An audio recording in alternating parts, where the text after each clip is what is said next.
Bible సమయం గంభీర సమయం వచన పరంపర ధ్యానాంశ సమయం బైబిల్ సమయం గంభీర సమయం దైవ సన్నిధికి అనుబంధ సమయం బైబిల్ సమయం బైబిల్ సమయం బైబిల్ సమయం బైబిల్ సమయం సొలొమోను సూక్తుల గ్రంథం సామెతల గ్రంథం సర్వలోకానికి సర్వజనులందరికీ సరళమైన గ్రంథము సందేశమిచ్చు ఈ గ్రంథం సొలొమోను సూక్తుల గ్రంథం సామెతల గ్రంథం బాలురు యౌవనులు కన్యకలు వృద్ధులు రాజులు అధిపతులు భక్తులు సేవకులు అనుసరించదగినట్టి ఆదర్శ గ్రంథమిది ఉపదేశమంగీకరించిన సురక్షితముగా నుందురు కీడు వచ్చునన్న భయము లేక నెమ్మదిగా నుందురు సొలొమోను సూక్తుల గ్రంథం సామెతల గ్రంథం. యేసునామానికి మహిమ కలుగునుగాక. అందరు ఎలా ఉన్నారు? బాగున్నారా? మనం నడుచుచున్న మార్గంలో మన తోడు ఎవరైనా ఉంటే బాగుండును, మన తోడు ఎవరైనా నిలబడితే బాగుండును అనే ఆలోచన మన జీవితాల్లో కలుగుతుంది. మనం ఒక్కటి గుర్తుపెట్టుకోవాలి, మనం నడిచే ప్రతి మార్గమందు దేవుడు యెహోవా మనకి తోడై ఉండే దేవుడు అనే ఆత్మీయ అనుభవంలోకి మనం నడిపింపబడాలి అంటే ఈ రక్షణ సువార్త విని రక్షణ పొందాలి. ఇంత గొప్ప అవకాశాన్ని సద్వినియోగం చేసుకొని కోట్లాది ప్రజలు ఈ రక్షణ సువార్త వినేటట్టు వారు వెళ్ళలేకపోయినా వెళ్ళేలాంటి యేసు అనుచరుల పరిచర్యను ప్రోత్సహించి బలపరిచిన మిస్టర్ అండ్ మిసెస్ రాజశేఖర్ గారు మరియు శాంతి గారు, వారు బెంగళూరు కర్ణాటక స్టేట్ వాస్తవ్యులు, వారి కొరకు ప్రత్యేకంగా ప్రార్థిస్తాం. మహోన్నతుడా, జీవంగల మా దేవ, జీవాధిపతి సర్వాధికారి అయిన దేవ, మా ప్రియులు, మా ఆప్తులు, మీ సువార్తను బహుగా ప్రేమించే దంపతులు రాజశేఖర్ గారు, శాంతి గారికి మీ పరిశుద్ధ పాదాల దగ్గర తీసుకొని వస్తున్నాం. వారి ఇరువురు ప్రవ్వా కలిసి మీ సువార్త పరిచర్య సర్వలోకం వినేటట్టు వారు వెళ్ళలేకపోయినా వెళ్ళేలాంటి యేసు అనుచరుల పరిచర్యను ప్రోత్సహించిన విధానాన్ని బట్టి మీకు స్తుతులు స్తోత్రాలు చెల్లించుకుంటున్నాం. వారిద్దరు బిడ్డలు కీర్తన కొరకై, అభిషిక్త కొరకై, అదేవిధంగా వారి కుటుంబం కొరకే ప్రత్యేకంగా ప్రార్థించమన్నారు. తండ్రి, కుటుంబాన్ని మీరు మెండుగా దీవించండి. మీ ద్వారా ప్రేరేపింపబడి చేసిన సహాయాన్ని బట్టి ఈరోజు ఒక ఆత్మైన రక్షణ పొందే అవకాశాన్ని వారు సద్వినియోగం చేసుకున్నందుకు తండ్రి మీకు స్తుతులు స్తోత్రాలు చెల్లించుకుంటున్నాం. ఈ కుటుంబానికి, ఈరోజు రక్షణ తీర్మానం తీసుకోబోతున్న ప్రతి బిడ్డకి, ఈ వాక్యం వింటున్న ప్రతి బిడ్డకి తండ్రి మీరు ఇస్తున్న వాగ్దానం, నీవు నడుచు మార్గమంతటిలో నీ దేవుడైన యెహోవా నీకు తోడైయుండును. యెహోషువ గ్రంథం 1వ అధ్యాయం 9వ వచనం. అదేవిధంగా దేవా మీరిస్తున్న ఆజ్ఞ, మీ వెలుగు ప్రకాశింప నీయుడి. మత్తయి సువార్త 5వ అధ్యాయం 16వ వచనం. ఏ రక్షణ అయితే మేము పొందామో ప్రవ్వా, ఏ రక్షణ తీర్మానం అయితే బిడ్డలు తీసుకోబోతున్నారో ప్రవ్వా, వారి వెలుగు ప్రకాశింపే విధంగా ప్రవ్వా, సర్వలోకం చూసే విధంగా మీరు నడిపించండి. ఈ వాగ్దానం వారి జీవితాల్లో నెరవేరులాగున మీరు దీవించి ఆశీర్వదించుమని యేసు నామం అడిగి వేడుకుంటున్నాము తండ్రి, amen. Good evening, praise the lord. దేవుని నామానికి స్తోత్రం. సకాలానికి వచ్చిన మీ అందరికీ నా ప్రత్యేక వందనాలు. అందరూ వచ్చారు కదమ్మా? ఇంకా ఎవరైనా వంటగదుల్లో ఉన్నారా? ఆయా బెడ్రూమ్స్లో ఉన్నారా? లేక ఇంకా ఎక్కడైనా ఆయా స్థలాల్లో ఉన్నారా? దయచేసి టీవీ దగ్గరికి రండి, వాక్యాన్ని జాగ్రత్తగా వినండి. చాలా ప్రాముఖ్యమైన విషయాలు సామెతల గ్రంథం 30వ అధ్యాయంలో మనం ధ్యానం చేస్తున్నాం. యవన బిడ్డలకు చాలా మంచి హెచ్చరికలు, ఆదరణకరమైన మాటలు, ఈ యొక్క మాటలు వినడం ద్వారా మీరు దీవించబడతారు అనే విషయాన్ని నేను జ్ఞాపకం చేస్తున్నాను. దేవుని యొక్క వాక్య ధ్యానంలోనికి వెళ్దాం. దానికి ముందుగా ప్రార్థన చేసుకుని దేవుని యొక్క వాక్యాన్ని ధ్యానం చేసుకుందాం. కృపా సత్య సంపూర్ణుడు అయిన మా ప్రియ పరలోకపు తండ్రి, వందనాలు, స్తోత్రాలు నాయనా. గత పాఠాల్లో యవనస్తులతో ఒక ప్రత్యేకమైన విధానంలో మాట్లాడుతున్న మీ యొక్క కృప కొరకై, ప్రేమ కొరకై వందనాలు, స్తోత్రాలు. యవన బిడ్డలు తమ యొక్క తల్లిదండ్రులను ఏ రీతిగా గౌరవించాలో మీరు చక్కగా మాట్లాడుతున్నారు. యవన బిడ్డలు మీ వాక్యానికి లోబడి తల్లిదండ్రులకు విధేయులై జీవించే కృప దయచేయమని అడుగుతున్నాను నాయనా. ఎంతమంది యవన బిడ్డలు టీవీ దగ్గరికి వచ్చారు, వారందరిని బట్టి మీకు స్తుతులు, స్తోత్రాలు నాయనా. చాలామంది యవన బిడ్డలు లోకంలో ఇష్టానుసారంగా జీవిస్తున్నారు. సాతాను యొక్క కబంధ హస్తాలలో మా ప్రియ బిడ్డలు చిక్కుకొని పోయారు నాయనా. మా యవన బిడ్డలను ఆ యొక్క ఉరిలో నుంచి తప్పించమని ప్రత్యేకంగా ప్రార్థన చేస్తున్నావు నాయనా.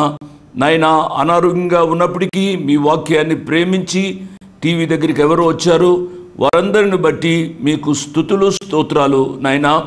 కొన్ని కుటుంబాలలో శాంతి సమాధానాలు లేవు, భార్య భర్తల మధ్య నెమ్మది లేదు, భర్త చనిపోయి భార్య వితంతు అయి నాయనా మరి చాలా కష్టాల మధ్య జీవిస్తున్న వారు సహితం మీ వాక్యాన్ని వింటున్నారు. వారిని ఆదరించండి, ధైర్యపరచండి. భర్త చనిపోయిన పరిస్థితుల్లో నాయన ఆ తల్లికి లేక భార్యకు బిడ్డలు లేకుండా ఉన్నవారు కూడా ఉన్నారు నాయన. మీరే వారి యొక్క దిక్కు, వారిని ఆదరించండి, ధైర్యపరచండి. అదే రీతిగా భార్యను కోల్పోయిన మా ప్రియ తమ్ముళ్ళు బిడ్డలు ఉన్నారు ప్రభువా, దయతో వారిని కూడా మీ యొక్క కృపాసనము దగ్గరకు తీసుకుని వస్తున్నాము నాయన. నాయన, ఎంతమంది మీ వాక్యాన్ని ప్రేమించి టీవీ దగ్గరికి వచ్చారో వారితో ఈ రాత్రి మాట్లాడండి. మీ వాక్యానికి లోబడే కృప దయచేయండి. మేము వినువారు మాత్రమే కాకుండా విన్న వాక్య ప్రకారం జీవించే వారంగా మమ్మల్ని చేయమని యేసు ప్రభు వారి ఉన్నతమైన నామమున స్తోత్రం చెల్లించి వేడుకున్నాము తండ్రి. ఆమెన్, ఆమెన్ అని చెప్పిన మీ అందరికీ నా ప్రత్యేక వందనాలు. అమ్మా, ఎలా ఉన్నారు? మీ ఆరోగ్యాలు ఎలా ఉన్నాయమ్మా? ఇంట్లో పరిస్థితులు ఏ రీతిగా ఉన్నాయి? కొన్ని కుటుంబాలలో పరిస్థితులు బాగలేవు. భార్య భర్తల మధ్య సరైన శాంతి సమాధానాలు లేవు. ఎందుచేతను? సాతానుడు మరి భర్త లోపల పనిచేస్తున్నాడు, భార్య లోపల ఉండి పనిచేస్తున్నాడు. మెట్టుకు సాతానుడు కుటుంబ వ్యవస్థను పాడు చేస్తున్నాడు. ఎట్ ది సేమ్ టైం బిడ్డలు కూడా ఆ రీతిగా జీవిస్తున్నారు. తల్లిదండ్రులే మాదిరిగా లేనప్పుడు బిడ్డలు ఆ రీతిగా జీవించడానికి అవకాశం ఉంది. నా ప్రియ బిడ్డలారా, మీరు వ్యక్తులుగా మీకు ఇండిపెండెన్స్ను దేవుడు ఇచ్చాడు. మీరు ఆలోచించే బుద్ధిని దేవుడు మీకు ఇచ్చాడు. కాబట్టి మీరు మీ యొక్క జ్ఞానాన్ని ఉపయోగించి మీ యవ్వన జీవితాన్ని సరి చేసుకోవాలని ప్రభు పేరిట నేను జ్ఞాపకం చేస్తున్నాను. ఈ దినాల్లో యవ్వన వ్యవస్థ చెడిపోయింది. సామెతల గ్రంథం యవనస్తుల కొరకు రాయబడిన గ్రంథం. ప్రియ యవన బిడలారా, మీకు రాయబడిన ఒక మాటతో నేను ప్రారంభిస్తాను. సామెతల గ్రంథం 30వ అధ్యాయం 17వ వచనం. తండ్రిని అపహసించి తల్లి మాట విననొల్లని వాని కన్ను లోయకాకులు పీకును, పక్షిరాజు పిల్లలు దానిని తినును. ఎటువంటి గొప్ప హెచ్చరిక నా ప్రియ యవన బిడలారా. జన్మనిచ్చిన తల్లి, పెంచిన తండ్రి మీ కొరకు ఎన్ని బాధలు పడి ఈ వయసు వరకు మిమ్మలను కాచి కాపాడరు. ఆ ప్రభు తరువాత మిమ్మలను కాచి కాపాడింది మీ తల్లిదండ్రులే అని ఎరిగి వారిని ప్రేమించాలి అని ప్రభు పేరిట నేను జ్ఞాపకం చేస్తున్నాను. ఇదే సామెతల గ్రంథం 30వ అధ్యాయం. ఇప్పుడు మనం ధ్యానం చేస్తున్న అధ్యాయం 11వ వచనం. తమ తండ్రిని శపించుచు తల్లిని దీవించని తరము గలదు. కాబట్టి ఈనాటి బిడ్డలు తల్లి అంటే లెక్కలేదు, తండ్రి అంటే లెక్కలేదు. తండ్రిని శపించే తరము ఈ తరము. కాబట్టి నా ప్రియ యవన బిడ్డలారా, ఈ తరంలో మీరు జీవిస్తున్నారు. ఎప్పుడో రాశాడు మహనీయుడు రాజు అయిన సొలొమోను గారు. పరిశుద్ధాత్మ దేవుడు వ్రాయించాడు. ఎందుచేతనగా ఈనాటి యవ్వన వ్యవస్థ ఆనాడే ఆయనకు తెలుసు. కాబట్టి మీరు తండ్రిని శపించవద్దు, తల్లిని దీవించండి. దేవుడు మిమ్మల్ని దీవిస్తాడు. లేకపోతే శాపమేంటి? అట్టివాని కన్నులు లోయ కాకులు పీకును, పక్షిరాజు పిల్లలు తినును. హాము అనేవాడు నోవహు కుమారుడు. నోవహు దిశములను చూచాడు. హాము నోవహు దిశములను చూచి హాము కప్పడానికి బదులుగా అతడు హేళన చేసినట్లుగా దేవుని యొక్క వాక్యంలో మనం చూస్తాం. ఆదికాండం 9వ అధ్యాయము 20వ వచనం నుంచి నేను చదువుతున్నాను. బైబిల్ ఉన్నవారు దయచేసి చూడండి. ఆదికాండము 9వ అధ్యాయము. నోవహు వ్యవసాయము చేయనారంభించి ద్రాక్ష తోట వేసెను. పిమ్మట ద్రాక్షరసము త్రాగి మత్తుడై తన గుడారములో వస్త్రహీనుడుగా ఉండెను. అప్పుడు కనాను తండ్రి అయిన హాము తన తండ్రి వస్త్రహీనుడై ఉండుట చూచి బయట ఉన్న తన ఇద్దరు సహోదరులకు ఆ సంగతి తెలిపెను. తన తండ్రి వస్త్రహీనుడై ఉండుట చూచి ఆ దిశములను హాము కప్పాలి.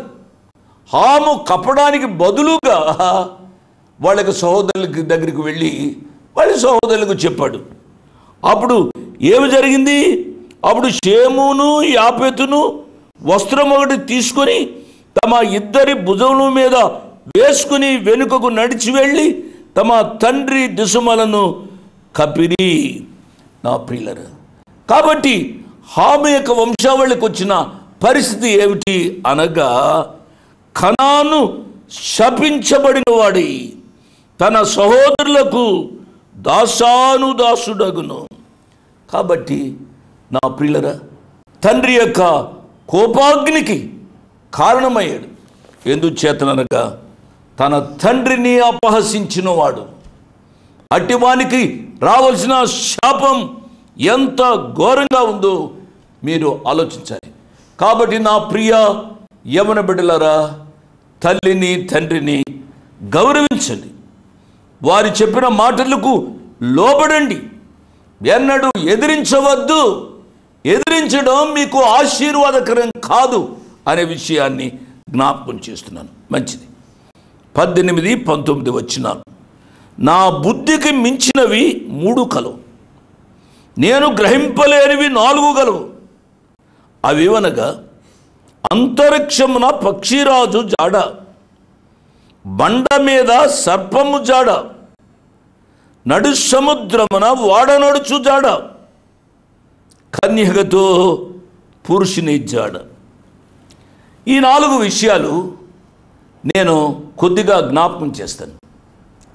ఇవి చాలా జ్ఞానయుక్తంగా మనము ఆలోచించాలి. పైకి చదివితే చాలా తేలికగా ఉన్నట్టుగా కనబడుతున్నాయి. పక్షిరాజు జాడను నేను గ్రహింపలేను అంటున్నాడు ఆగురు. పక్షిరాజు గూర్చి మనము ఆలోచిస్తే 103వ కీర్తనలో కీర్తనాకారుడు ఈ రీతిగా వ్రాశాడు. 103వ కీర్తన 5వ చరణాన్ని, పక్షిరాజు యవ్వనము వలె నీ యవ్వనము క్రొత్తదగుచున్నట్లు మేలుతో నీ హృదయమును తృప్తిపరుచున్నాడు. కాబట్టి దావీదు మహారాజు రాసిన కీర్తన, ఈ 103వ కీర్తన తన ప్రాణంతో చెబుతున్నాడు. కనుక మానవ జీవితంలో యవ్వనము ఎంత ప్రశస్తమైనదో, ఆ యవ్వనాన్ని ఏ రీతిగా కాపాడుకోవాలో అనేది దావీదు మహారాజు చెబుతున్నాడు. పక్షిరాజు యవ్వనం వలె నీ యవ్వనము క్రొత్తది కావాలి. దీర్ఘకాలము పక్షిరాజు జీవించిన పిదప అది ముసలదైనట్టు కనబడుతుంది. ఎవరికైనా ఆయుష్ కదూ, ముసలదైనట్టు కనబడితే ఈ యొక్క పక్షిరాజులో ఒక అద్భుతం జరగడం మనం చూస్తాం. ఆ అద్భుతం ఏమిటి అనగా, ఆ పాత ముక్కు క్రింద, అంటే పక్షిరాజుకు ఒక ముక్కు ఉంటుంది, ఆ పాత ముక్కు క్రింద క్రొత్త ముక్కు పుట్టుకొస్తుంది. పక్షిరాజుకు సృష్టికర్తైన దేవుడు ఇచ్చిన ఈ యొక్క వ్యవస్థ లేక మంచి పని. కొద్ది కాలానికి ఆ పాత ముక్కు ఊడిపోతుంది, కొత్త ముక్కు పైకి వస్తుంది. చనిపోవ సిద్ధమైనట్టు కనిపించిన పక్షిరాజు పునరుజ్జీవం పొంది చాలా ఏండ్లు బ్రతుకుతుంది. అందుచేతనే కీర్తనాకారుడు 103వ కీర్తన ఇప్పుడు చదువుకున్నది 5వ చరణంలో ఏమి చెప్పాడు అనగా, పక్షిరాజు వలె యవ్వనము క్రొత్తది అగునట్లు అన్నాడు. కాబట్టి ఆ పక్షిరాజు ముసలితనం చూడకుండా యవనత్వంలో ఉంటుంది. అటువంటి పక్షి రాజు జాడ గూర్చి మనము తెలుసుకోవాలి. ఎందుచేతనగా ఆ పక్షి రాజుకు నిత్య యవనం ఉంటుంది. నా ప్రియ బిడ్డలారా, దేవుని యొక్క సేవ చేస్తున్న వారి యొక్క జీవితాల్లో కూడా నిత్య యవనాన్ని అనుభవించాలి. నేను ముసలివాడిని అయిపోయాను, నేను ఇంకేమి సేవ చేస్తాను అని నిస్పృహ నిరాశలకు లోను కావద్దు. నీ వయస్సు పెరగవచ్చు, నువ్వు ముసలివాడివే కావచ్చు, కానీ ఈ పరిచర్యలో ఉన్న గొప్ప కృప ఏమిటనగా, పక్షిరాజు వలె నిత్య యవనము దయచేస్తాడు. దేవుని యొక్క వాక్యంలో మనం చూసినట్లయితే, అంతరిక్షమున పక్షిరాజు జాడ మనుషునికి ఏ రీతిగా తెలియదో, మానవ జీవితంలో వయసు మించిన ఆయన పరిచర్యలు అంత యవనాన్ని దయచేస్తాడు అనే సత్యాన్ని మనము ఈ రాత్రి నేర్చుకోవాలి. ఇదే విషయం నిర్గమాకాండంలో మనం చెప్పుకున్నాం. నిర్గమాకాండం 19వ అధ్యాయము 4వ వచనం, నేను ఐగుప్తీలకు ఏమి చేసితునో మిమ్మును గద్ద రెక్కల మీద మోసి నా ఎద్దుకు మిమ్మును ఎట్లు చేర్చుకుంటునో మీరు చూచితిరి. కాగా మీరు నా మాట శ్రద్ధగా విని నా నిబంధనను అనుసరించి నడిచిన యెడల మీరు సమస్త దేశ జనులలో నాకు స్వకీయ సంపాద్యమగుదురు. అవును, కాబట్టి ఆ ప్రియ ప్రభు ఐగుప్తు దేశంలో ఉన్న ఇశ్రాయేలు ప్రజలను ఏ రీతిగా ఆ అరణ్యంలోంచి, ఆ యొక్క నదిలో నుంచి, సముద్రంలోంచి ఏ రీతిగా దాటింపజేశాడు రాస్తున్నాడు. గద్ద తన రెక్కల మీద మోసినట్లేగా పక్షిరాజు జాడ అంతరిక్షాన్ని ఏ రీతిగా తెలీదో, ఇశ్రాయేలు ప్రజలను దేవుడు ఐగుప్తు దేశాన్ని నుంచి ఆ రీతిగా వాగ్దాన దేశానికి తీసుకుని వచ్చాడు. మన ఊహకు అందని దేవుని యొక్క అనంతమైన ప్రేమను ఈ రాత్రి వాక్యం వింటున్న మనం అర్థం చేసుకున్న వాళ్ళని ప్రభు పేరిట నేను జ్ఞాపకం చేస్తున్నా. ఐగుప్తు దేశంలో దీర్ఘకాలము గూడు చేసుకున్న ఇశ్రాయేలు ప్రజలను రేపుటకై ఆయన మోషే అహరోనులను పంపి వారి మూలంగా ఆ జనులను ఆయన రెక్కల మీద మోసుకుని బయటికి తీసుకుని వచ్చాడు. దేవుని నామానికి స్తోత్రం. అలనాడు ఇశ్రాయేలు ప్రజలకు వాగ్దానం చేసినవాడు, నమ్మదగినవాడు. నా ప్రియ పాప, నా ప్రియ బాబు, ఈ యొక్క జీవితంలో ఐగుప్తు దేశంలో ఇశ్రాయేలు ప్రజలు ఎటువంటి కష్టాలు పడ్డారో అటువంటి కష్టాలు గుండా నువ్వు వెళుతున్నావా? ఆ కష్టాలలో నీవు నలిగిపోతున్నావా? అమ్మా, బాబు, మీ యొక్క జీవితాలలో ఆ ప్రియ ప్రభు ఆ పక్షి రాజు వలె మిమ్మల్ని మోసుకుని వెళ్తాడు అనే వాగ్దానాన్ని ఈ రాత్రి స్వతంత్రం చేసుకున్న వాళ్ళని మనవి చేస్తూ ఉన్నాను. రెండవది, బండ మీద సర్పము జాడ.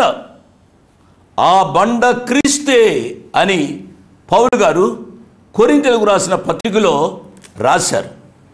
ఆ బండ అయిన క్రీస్తును గూర్చి యెషయా గ్రంథంలో ఈ రీతిగా వ్రాయబడింది. యెషయా గ్రంథం 26వ అధ్యాయము 4వ వచనం, యెహోవాయే నిత్యాశ్రయ దుర్గం, యుగయుగములు యెహోవాను నమ్ముకొనుడి.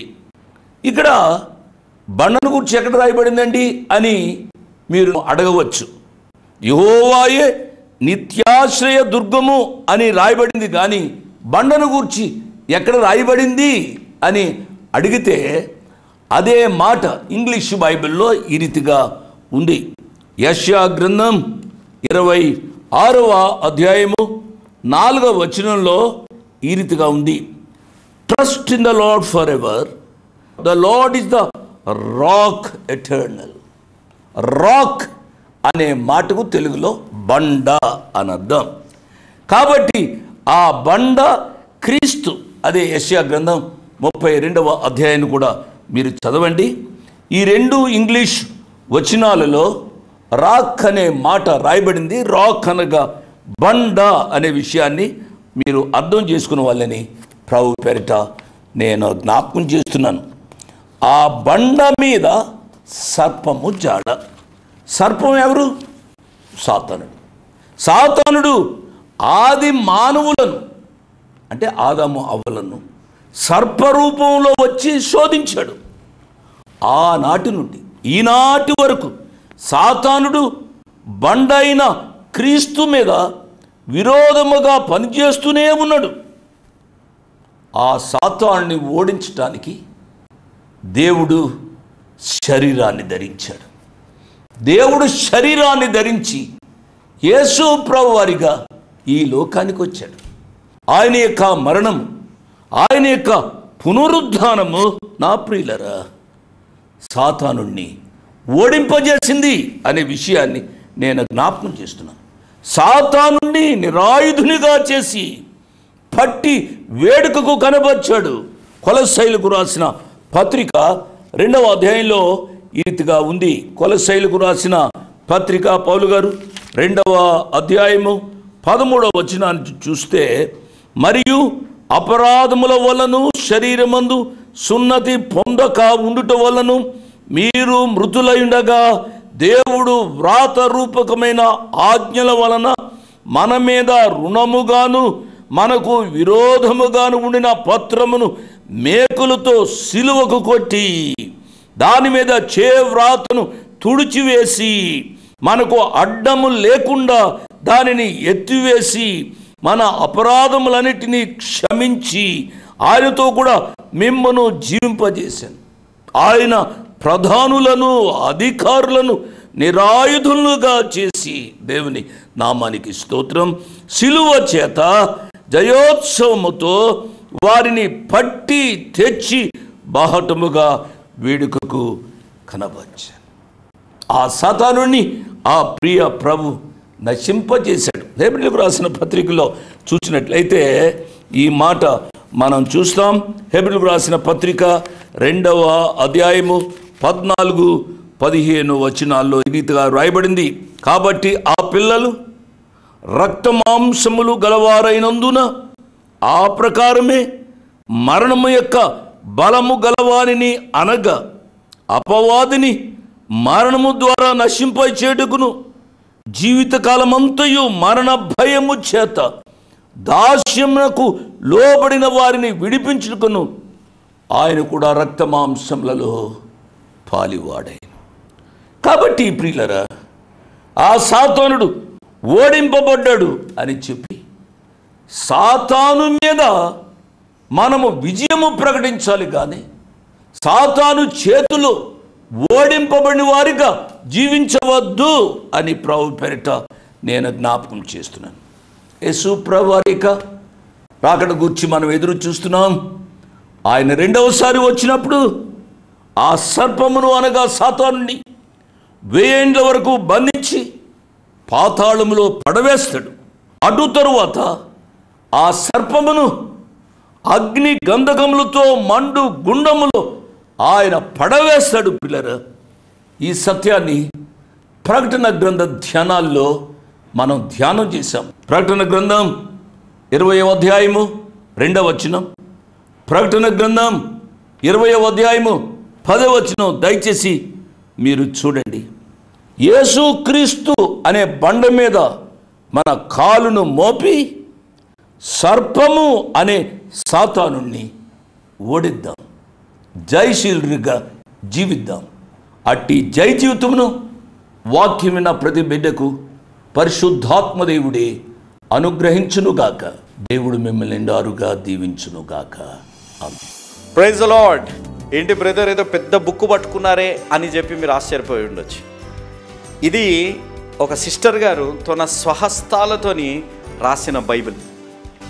ఈ బైబిల్ తన స్వహస్తాలతో రాసి మా తండ్రి గారు జోషన్న గారికి బహుమానంగా ఇచ్చారు. ఎవరు ఈ స్త్రీ, ఎందుకు స్వహస్తాలతో రాసింది అనే ఒక ప్రశ్న మీకు ఉండొచ్చు. తను ఒక రాజకీయ కుటుంబానికి చెందిన ఒక స్త్రీ. నాన్నగారు ఆ ప్రాంతానికి వెళ్ళినప్పుడు బైబిల్ని బహుమానంగా తెస్తే అక్కడ ఉన్న వారంతా ఏదో అనుకున్నారు. ఏమనుకున్నారు? తన గురించి వివరణ మీరు ఇంకా తెలుసుకోవాలి అని అంటే మా యేసు అనుచరుల మ్యాగజైన్లో దాని గురించి ఎంతో వివరణగా రాసాం. ఈ 3rd పేజ్లో రాయబడింది. కాబట్టి ఈ మ్యాగజైన్ మీరు తెప్పించుకోండి. అనేక ఆత్మీయ సత్యాలతోని రాయబడుతున్న మ్యాగజైన్ ఇది. అదేవిధంగా దీంట్లో సామెతల గ్రంథంలోంచి కొన్ని మర్మాలు మీకు ఇక్కడ తెలియజేయబడ్డాయి. ఏ విధంగా సామెతల గ్రంథంలో వివరించబడ్డారు దేవుడు, దానికి మన స్పందన ఏ విధంగా ఉండాలి, సామెతల గ్రంథంలో దేవుడికి హేయమైనవి ఎన్ని ఏంటివి అనేది తెలుసుకోవాలి అని అంటే ఈ మ్యాగజైన్ని మీరు తీపించుకోండి. మీరు అడగొచ్చు, బ్రదర్ ఈ డిజిటల్ వరల్డ్లో ఈ మ్యాగజైన్ ఏ విధంగా అని మీరు అడగొచ్చు. డిజిటల్ వరల్డ్లో ఎక్కువగా ఫోన్ మీద ఉండే కంటే ఇలాంటి వాక్యాన్ని మీరు చదవడాన్ని బట్టి మీకు ఆత్మీయంగా బలపడతారు. దీనిని ఇంగ్లీష్లో కూడా తేవాలని ఒక ప్రార్థన మా జీవితంలో జరుగుతుంది. కాబట్టి ఇంగ్లీష్ ప్లస్ తెలుగులో ఉంటే మీరు చదవచ్చు, మీ బిడ్డలకు కూడా చదివే విధంగా ప్రోత్సహించవచ్చు. ఫోన్ టైం తక్కువయ్యి దీన్ని మీద ఎక్కువగా టైం ఉండే అవకాశం. కాబట్టి ఈ బైబిల్ స్వహస్తాలతో రాశారు, ఏ విధంగా రాశారు, ఏమి అనుకున్నారు, ఏ విధంగా ఉంది అని తెలుసుకోండి. దీంట్లో ఉన్న అనేక మంది సేవకులు రాసిన ఆత్మీయ సత్యాలను మీరు తెలుసుకోమనేది నా మనవి. మీరు తెప్పించుకోవాలి అని అనుకుంటే ఈ మ్యాగజైన్ని ఈ కింద ఉన్న ఫోన్ నెంబర్స్కి మీరు ఫోన్ చేయండి. దీని విలువ ఎంత, ఏ విధంగా మీకు అందబడుతుంది, ప్రతి నెల ఈ మ్యాగజైన్ మీకు అందబడుతుంది అనే వివరాలు మీరు తెలుసుకోండి. ఈ ఫోన్ నెంబర్స్కి మీరు తెలియజేయండి. దేవుడు మిమ్మల్ని దీవించి ఆశీర్వదించునుగాక. ఆమేన్. Praise the lord. మీ ముందుకు రావడానికి ఒక ప్రాముఖ్యమైన కారణం, మేము ఈ టీవీ పరిచర్యని ఎందుకు ప్రారంభించాం, ప్రాముఖ్యంగా తండ్రి అయిన నాన్నగారు, కీర్తిశేషులైన నాన్నగారు జోషన్న గారు ఎందుకు ప్రారంభించారు అనేది వారి మాటల్లోనే విందాం. ఈ కార్యక్రమాన్ని నిర్వహించడానికి నేను ఎంతో ధైర్యం చేశాను అనే విషయాన్ని జ్ఞాపకం చేస్తున్నాను. డబ్బుండి కార్యక్రమాన్ని ప్రారంభించలేదు. నన్ను రక్షించి ఇంతవరకు పిలిచిన ప్రభు ఉన్నారు అని, తదుపరి విశ్వాసులైన మీరు ఉన్నారు అనే ధైర్యంతో ఈ కార్యక్రమాన్ని కొనసాగిస్తున్నాం. విన్నారు కదా, నాన్నగారు ఏ ధైర్యమైతే వారు చేసి టీవీ కార్యక్రమాలని ప్రారంభించారు. మన రక్షకుడైన యేసు ఉన్నారని, విశ్వాసులైన మీరు ఉన్నారనే ధైర్యంతోనే ఈ టీవీ కార్యక్రమాలని మేము కొనసాగిస్తున్నాం గత సంవత్సరాలుగా.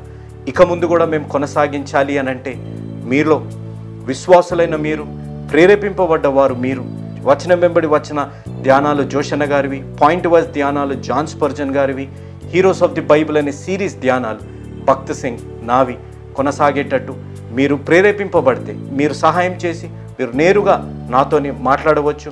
నాతో మాట్లాడి మాకు సహాయం చేయాలనేది నా మనవి. కాబట్టి మీరందరూ ఏ భారమైతే, సేవా భారమైతే నాన్నగారు గత 40 సంవత్సరాలుగా ముందుకు కొనసాగించారు, ఇప్పుడు యవనస్తులమైన మా అన్నగారు జాన్ స్పర్జన్ గారు మాపై ఉంది.